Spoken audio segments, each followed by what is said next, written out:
Happy Sunday এবং সবাইকে নববর্ষের শুভেচ্ছা।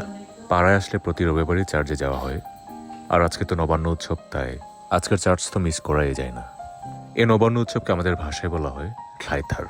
সেপ্টেম্বর মাস আসলে প্রতি বছরই এই প্রোগ্রামটি পালন করা হয়।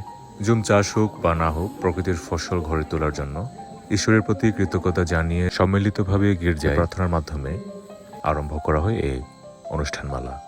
এরপরে ধর্মীয় আয়োজন শেষে শুরু হয়ে যায় নতুন ফসলের খাওয়া দাওয়ার পালা। এলাকার তরুণ তরুণীরা তো তখনই নিজেদের কাজ সব ভাগ করে নিয়েছে অলরেডি। আমি লাস্টে কলার ছড়াটা পেলাম, সেটা নিয়ে আমি বিলি করা শুরু করে দিলাম। তবে সবার পছন্দ ছিল ভুট্টা, কিন্তু এবছর ভুট্টা খুব কম চাষ হওয়াতে কেউ একটার বেশিই পায়নি। এবং সবচেয়ে ভালো লাগার বিষয় হচ্ছে ছোট থেকে বড় সকলেই নির্দিষ্ট জায়গায় ময়লা ফেলে যাচ্ছেন। এবারে খাওয়া দাওয়ার পালা। আইটেমে ছিল পর্ক, অবশ্যই সেই সাথে মরিচ ভর্তা, সালাদ আর তুজা।